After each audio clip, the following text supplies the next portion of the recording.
ಇತ್ತೀಚಿನ ದಿನಗಳಲ್ಲಿ offline ಶಾಪಿಂಗ್ಗಿಂತ online ಶಾಪಿಂಗಿಗೆ ಮೊರೆ ಹೋಗುವವರೇ ಹೆಚ್ಚು. ಹೀಗಾಗಿ ಕುಳಿತಲ್ಲಿಂದಲೇ ಬೇಕಾದ ವಸ್ತುಗಳನ್ನು ಆನ್ಲೈನ್ನಲ್ಲೇ ಆರ್ಡರ್ ಮಾಡುತ್ತಾರೆ. ಕೆಲವೊಂದು ವಸ್ತುಗಳು ಕಡಿಮೆ ಬೆಲೆಗೆ ಕೂಡ ಸಿಗುತ್ತದೆ. ಆದರೆ ಇದೇ ಆನ್ಲೈನ್ ಶಾಪಿಂಗ್ ಮಾಡಲು ಹೋಗಿ ಲಕ್ಷಾಂತರ ರೂಪಾಯಿ ಕಳೆದುಕೊಂಡವರು ಕೂಡ ಇದ್ದಾರೆ.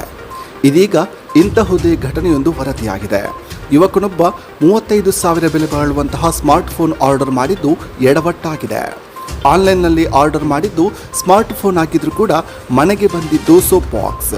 ಈ ಪೋಸ್ಟ್ ಸದ್ಯ ವೈರಲ್ ಆಗಿದ್ದು, ಇನ್ನೆಂದಿಗೂ ಆನ್ಲೈನ್ ಶಾಪಿಂಗ್ ಮಾಡಬೇಡಿ ಎಂದು ಸಲಹೆಯನ್ನು ನೀಡಿದ್ದಾನೆ.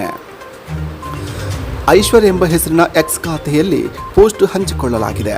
ಈ ಪೋಸ್ಟ್ನಲ್ಲಿ ಆನ್ಲೈನ್ ವಂಚನೆಗೆ ಒಳಗಾದ ಘಟನೆಯ ಬಗ್ಗೆ ಉಲ್ಲೇಖಿಸಲಾಗಿದೆ. ಯುವಕನೊಬ್ಬ ಆನ್ಲೈನ್ನಲ್ಲಿ 35,000 ರೂಪಾಯಿ ಮೌಲ್ಯದ ವಿವೋ ಸ್ಮಾರ್ಟ್ಫೋನ್ ಆರ್ಡರ್ ಮಾಡಿದ್ದಾನೆ. ತಮ್ಮ ಹೊಸ ಸ್ಮಾರ್ಟ್ಫೋನ್ಗಾಗಿ ಕಾಯ್ತಾ ಇದ್ದ. ಆದರೆ ಮನೆ ಬಾಗಿಲಿಗೆ ಬಂದ ಆರ್ಡರ್ ಅನ್ನ ಯುವಕ ಓಪನ್ ಮಾಡಿದ್ದು ಸೋಪ್ ಬಾರ್ ಕಂಡು ದಂಗಾಗಿದ್ದಾನೆ. ತಕ್ಷಣವೇ ಇ ಕಾಮರ್ಸ್ ಸಂಸ್ಥೆಯ ಗ್ರಾಹಕ ಸೇವಾ ಕೇಂದ್ರಕ್ಕೆ ದೂರು ನೀಡಿದ್ದು ಈ ಘಟನೆಯ ಬಗ್ಗೆ ಹೇಳಲಾಗಿದೆ. ಆನ್ಲೈನ್ ಶಾಪಿಂಗ್ ಎನ್ನುವಂಥದ್ದು ಎಷ್ಟು ಸುಲಭವಾಗಿ ಸಿಗುವುದು, ಅಷ್ಟೇ ಸುಲಭವಾಗಿ ಆನ್ಲೈನ್ಗಳಲ್ಲಿ ವಂಚನೆ ಮಾಡುತ್ತಿರುವುದು ಕೂಡ ಬೆಳಕಿಗೆ ಬರ್ತಾ ಇದೆ. ಹೀಗಾಗಿ ಆನ್ಲೈನ್ ಶಾಪಿಂಗ್ ಬಗ್ಗೆ ಎಚ್ಚರ ವಹಿಸುವುದು ಅಗತ್ಯವಾಗಿದೆ.